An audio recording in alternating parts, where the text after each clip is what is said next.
Paper 189. The Resurrection.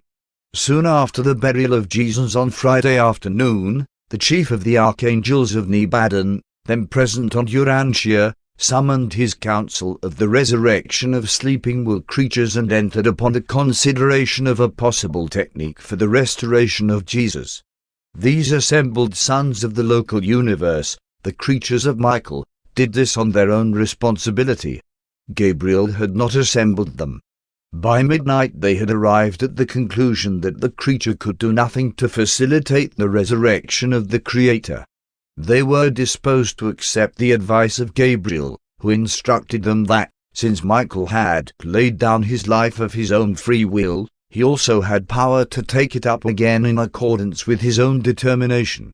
Shortly after the adjournment of this council of the archangels, the life-carriers, and their various associates in the work of creature rehabilitation and Urantia creation, the personalized adjuster of Jesus, being in personal command of the assembled celestial hosts then on Urantia, spoke these words to the anxious waiting watchers: "Not one of you can do aught to assist your Creator Father in the return to life. As a mortal of the realm he has experienced mortal death. As the sovereign of a universe he still lives. That which you observe is the mortal transit of Jesus of Nazareth from life in the flesh to life in the Urantia. The spirit transit of this Jesus was completed at the time one separated myself from his personality and became your temporary director. Your Creator Father has elected to pass through the whole of the experience of his mortal creatures, from birth on the material worlds, on through natural death and the resurrection of the Urantia, into the status of true spirit existence. A certain phase of this experience you are about to observe, but you may not participate in it. Those things which you ordinarily do for the creature, you may not do for the Creator. A Creator Son has within himself the power to bestow himself in the likeness of any of his created sons. He has within himself the power to lay down his observable life and to take it up again. And he has this power because of the direct command of the Paradise Father, and one know whereof one speak. When they heard the personalized adjuster so speak, they all assumed the attitude of anxious expectancy, from Gabriel down to the most humble cherubim. They saw the mortal body of Jesus in the tomb. They detected evidences of the universe activity of their beloved sovereign, and not understanding such phenomena, they waited patiently for developments. 1. The Urantia transit at 2:45 Sunday morning. The Paradise Incarnation Commission, consisting of 7 unidentified Paradise personalities, arrived on the scene and immediately deployed themselves about the tomb. At 10 minutes before 3, intense vibrations of commingled material and Urantia activities began to issue from Joseph's new tomb, and at 2 minutes past 3 o'clock, this Sunday morning, April the 9th, Anno Domini 30, the resurrected Urantia form and personality of Jesus of Nazareth came forth from the tomb. After the resurrected Jesus emerged from his burial tomb, the body of flesh in which he had lived and wrought on earth for almost 36 years was still lying there in the sepulchre niche, undisturbed and wrapped in the linen sheet, just as it had been laid to rest by Joseph and his associates on Friday afternoon. Neither was the stone before the entrance of the tomb in any way disturbed. The seal of Deity was still unbroken. The soldiers were still on guard. The temple guards had been on continuous duty. The Roman guard had been changed at midnight. None of these watchers suspected that the object of their vigil had risen to a new and higher form of existence, and that the body which they were guarding was now a discarded outer covering which had no further connection with the delivered and resurrected Urantia personality of Jesus. Mankind is slow to perceive that, in all that is personal, matter is the skeleton of Urantia, and that both are the reflected shadow of enduring spirit reality. How long before you will regard time as the moving image of eternity and space as the fleeting shadow of paradise realities? As far as we can judge, no creature of this universe nor any personality from another universe had anything to do with this Urantia resurrection of Jesus of Nazareth. On Friday he laid down his life as a mortal of the realm. On Sunday morning he took it up again as a Urantia being of the system of Satania in Urantia Book. There is much about the resurrection of Jesus which we do not understand. But we know that it occurred as we have stated and at about the time indicated. We can also record that all known phenomena associated with this mortal transit, or Urantia resurrection, occurred right there in Joseph's new tomb, where the mortal material remains of Jesus lay wrapped in burial cloths. We know that no creature of the local universe participated in this Urantia awakening. We perceived the 7 personalities of paradise surround the tomb, but we did not see them do anything in connection with the Master's awakening. Just as soon as Jesus appeared beside Gabriel, just above the tomb, the 7 personalities from paradise signalized their intention of immediate departure for Uversa. Let us forever clarify the concept of the resurrection of Jesus by making the following statements. 1. His material or physical body was not a part of the resurrected personality. When Jesus came forth from the tomb, his body of flesh remained undisturbed in the sepulchre. He emerged from the burial tomb without moving the stones before the entrance and without disturbing the seals of Pilate. 2. He did not emerge from the tomb as a spirit, nor as Michael of Nebadon. He did not appear in the form of the Creator Sovereign, such as he had before his incarnation in the likeness of mortal flesh on Urantia. 3. He did come forth from this tomb of Joseph in the very likeness of the Urantia personalities of those who, as resurrected Urantia ascendant beings, emerge from the resurrection halls of the first mansion world of this local system of Satania. And the presence of the Michael Memorial in the center of the vast court of the resurrection halls of Mansonia number 1 leads us to conjecture that the Master's resurrection on Urantia was in some way fostered on this, the first of the system mansion worlds. The first act of Jesus on arising from the tomb was to greet Gabriel and instruct him to continue in executive charge of universe affairs under Emmanuel, and then he directed the chief of the Melchizedeks to convey his brotherly greetings to Emmanuel. He thereupon asked the Most High of Edentia for the certification of the Ancients of Days as to his mortal transit, and turning to the assembled Urantia groups of the 7 mansion worlds, here gathered together to greet and welcome their Creator as a creature of their order, Jesus spoke the first words of the post-mortal career. Said to the Urantia Jesus, having finished my life in the flesh, one would tarry here for a short time in transition form that one may more fully know the life of my ascendant creatures and further reveal the will of my Father in paradise. After Jesus had spoken, he signaled to the personalized adjuster and all universe intelligences who had been assembled on Urantia to witness the resurrection were immediately dispatched to their respective universe assignments. Jesus now began the contacts of the Urantia level, being introduced, as a creature, to the requirements of the life he had chosen to live for a short time on Urantia. This initiation into the Urantia world required more than an hour of Earth time and was twice interrupted by his desire to communicate with his former associates in the flesh as they came out from Jerusalem wonderingly to peer into the empty tomb to discover what they considered evidence of his resurrection. Now is the mortal transit of Jesus, the Urantia resurrection of the Son of Man, completed. The transitory experience of the Master as a personality midway between the material and the spiritual has begun. And he has done all this through power inherent within himself. No personality has rendered him any assistance. He now lives as Jesus of Urantia, and as he begins this Urantia life, the material body of his flesh lies there undisturbed in the tomb. The soldiers are still on guard, and the seal of the governor about the rocks has not yet been broken. 2. The material body of Jesus at 10 minutes past 3 o'clock, as the resurrected Jesus fraternized with the assembled Urantia personalities from the 7 mansion worlds of Satania, the chief of archangels, the angels of the resurrection, approached Gabriel and asked for the mortal body of Jesus. Said the chief of the archangels, we may not participate in the Urantia resurrection of the bestowed experience of Michael our Sovereign, but we would have his mortal remains put in our custody for immediate dissolution. We do not propose to employ our technique of dematerialization. We merely wish to invoke the process of accelerated time. It is enough that we have seen the Sovereign live and die on Urantia. The hosts of heaven would be spared the memory of enduring the sight of the slow decay of the human form of the Creator and Upholder of a universe. In the name of the celestial intelligences of all Nebadon, one asked for a mandate giving me the custody of the mortal body of Jesus of Nazareth and empowering us to proceed with its immediate dissolution. And when Gabriel had conferred with the senior Most High Evidentia, the archangel spokesman for the celestial hosts was given permission to make such disposition of the physical remains of Jesus as he might determine.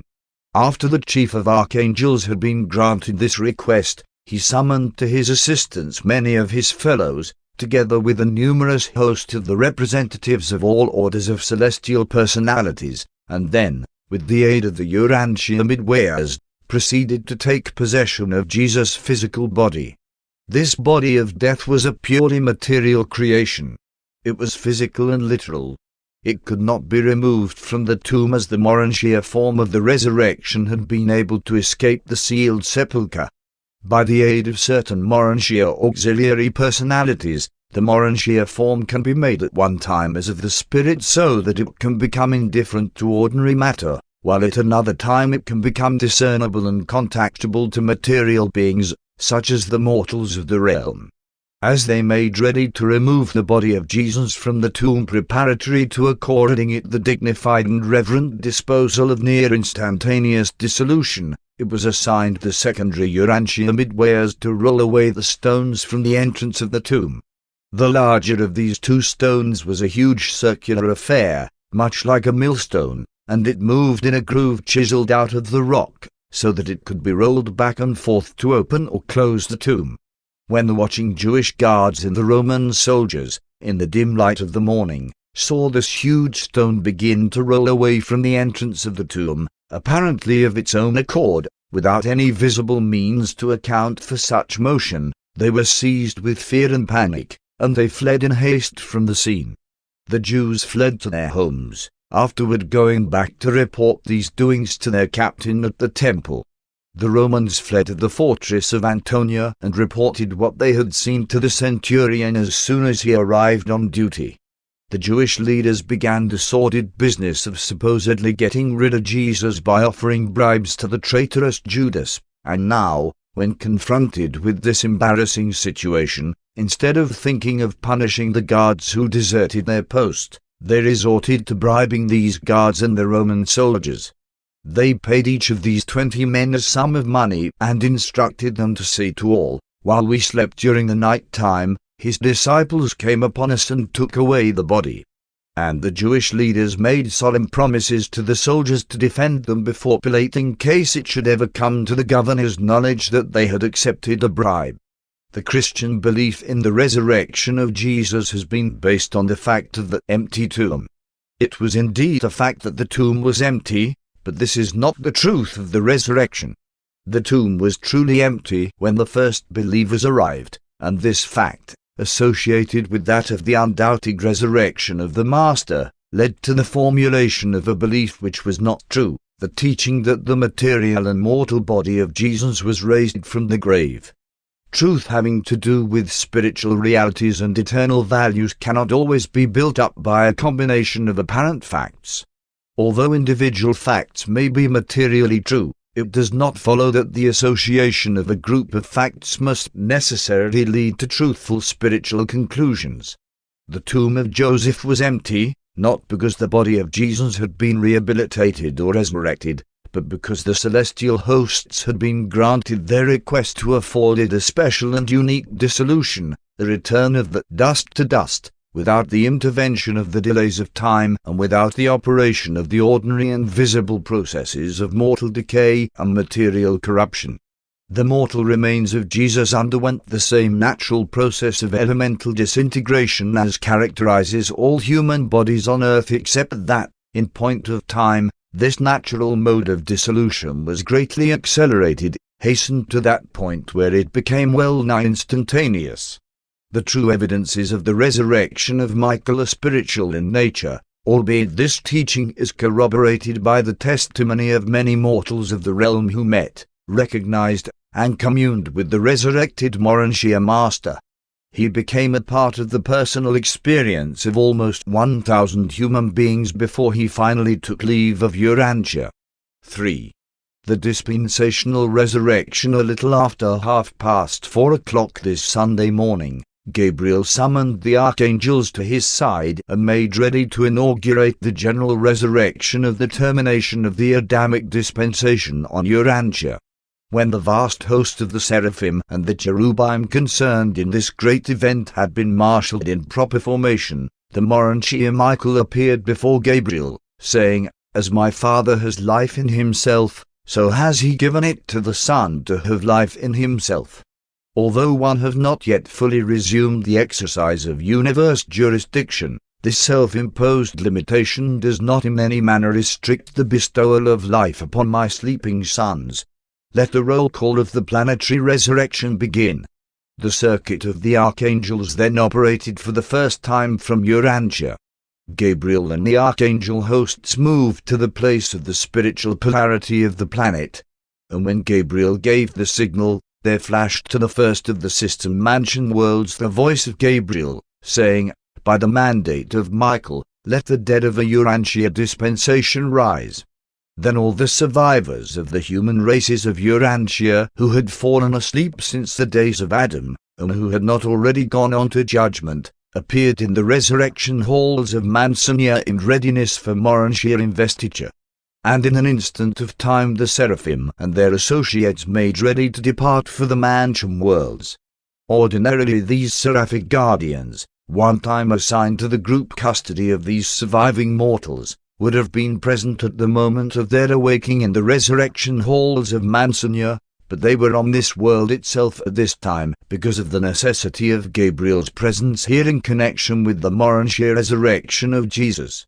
Notwithstanding that countless individuals having personal seraphic guardians and those achieving the requisite attainment of spiritual personality progress had gone on to Mansonia during the ages subsequent to the times of Adam and Eve, and though there had been many special and millennial resurrections of Urantia sons, this was the third of the planetary roll calls, or complete dispensational resurrections.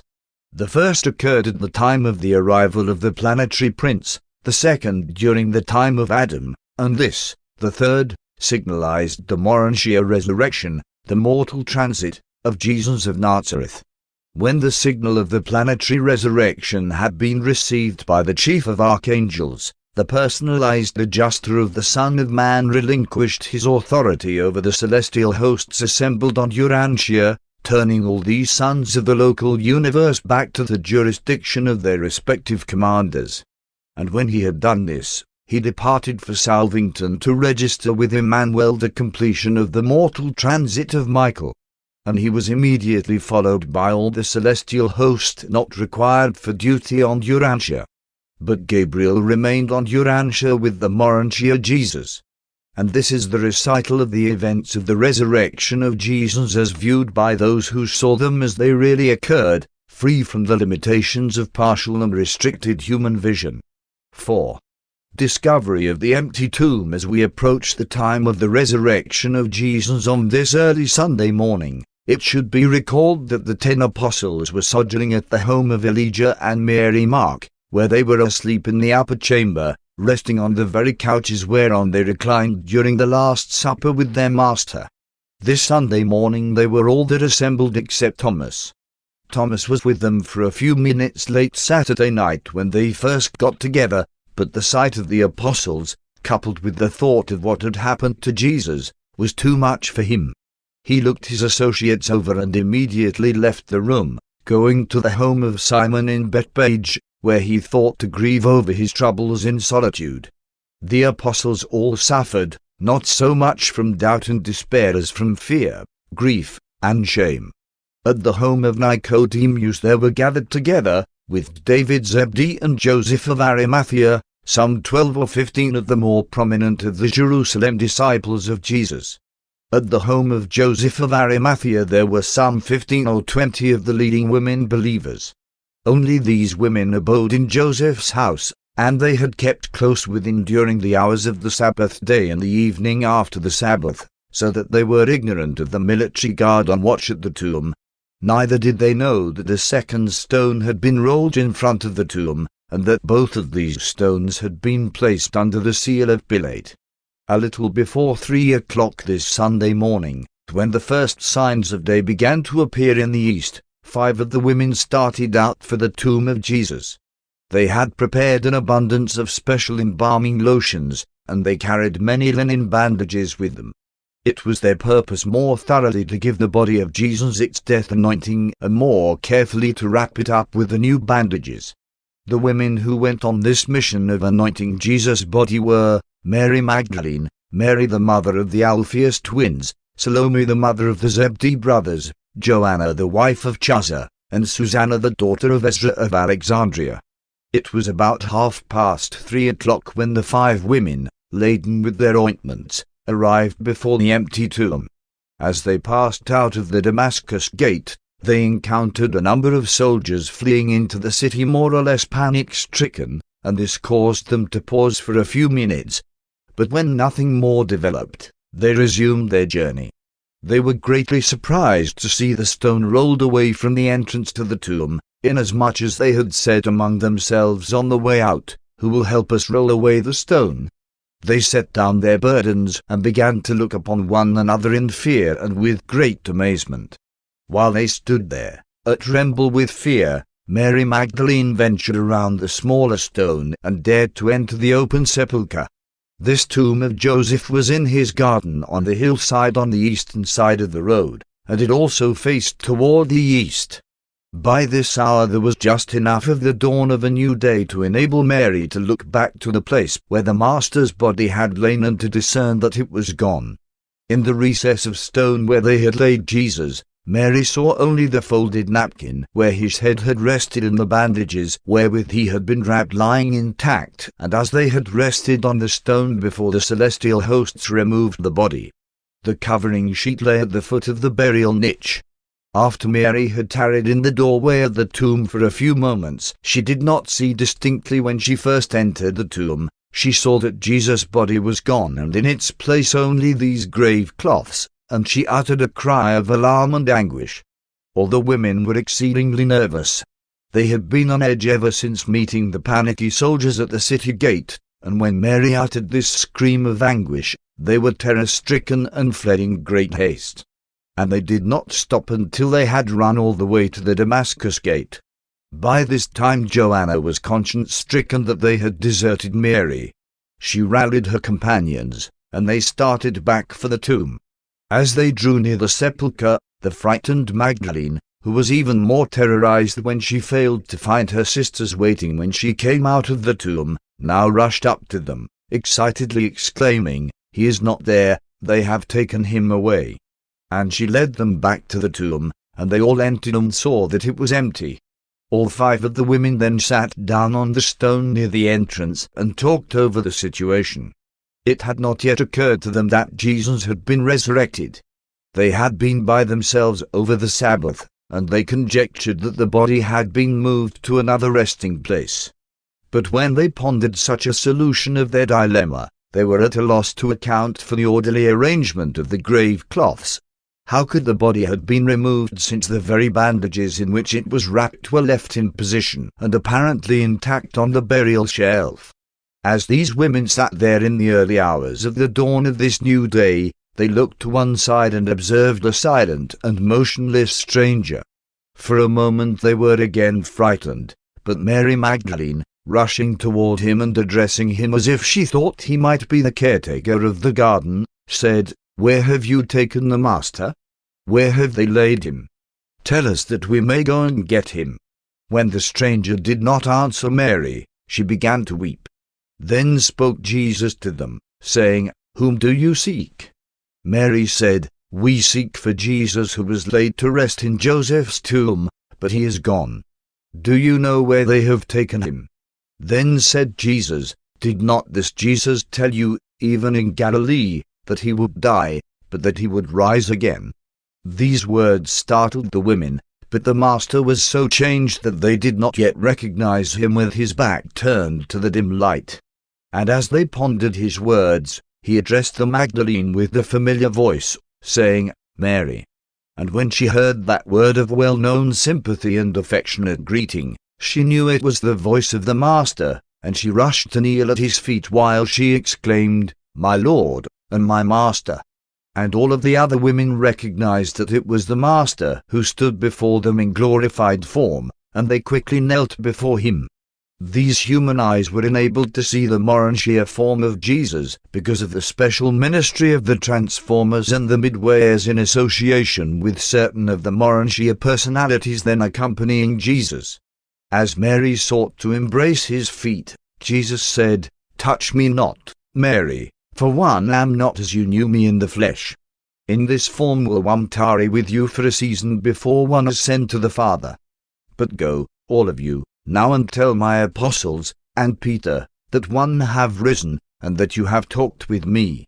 After these women had recovered from the shock of their amazement, they hastened back to the city and to the home of Elijah Mark, where they related to the 10 apostles all that had happened to them. But the apostles were not inclined to believe them. They thought at first that the women had seen a vision, but when Mary Magdalene repeated the words which Jesus had spoken to them, and when Peter heard his name, he rushed out of the upper chamber, followed closely by John, in great haste to reach the tomb and see these things for himself. The women repeated the story of talking with Jesus to the other apostles, but they would not believe, and they would not go to find out for themselves as had Peter and John. 5. Peter and John at the tomb. As the 2 apostles raced for Golgotha and the tomb of Joseph, Peter's thoughts alternated between fear and hope. He feared to meet the Master, but his hope was aroused by the story that Jesus had sent special word to him. He was half persuaded that Jesus was really alive. He recalled the promise to rise on the 3rd day. Strange to relate, this promise had not occurred to him since the crucifixion until this moment as he hurried north through Jerusalem. As John hastened out of the city, a strange ecstasy of joy and hope welled up in his soul. He was half convinced that the women really had seen the risen Master. John, being younger than Peter, outran him and arrived first at the tomb. John tarried at the door, viewing the tomb, and it was just as Mary had described it. Very soon Simon Peter rushed up and, entering, saw the same empty tomb with the grave cloths so peculiarly arranged. And when Peter had come out, John also went in and saw it all for himself, and then they sat down on the stone to ponder the meaning of what they had seen and heard. And while they sat there, they turned over in their minds all that had been told them about Jesus, but they could not clearly perceive what had happened. Peter at first suggested that the grave had been rifled, that enemies had stolen the body, perhaps bribed the guards. But John reasoned that the grave would hardly have been left so orderly if the body had been stolen, and he also raised the question as to how the bandages happened to be left behind, and so apparently intact.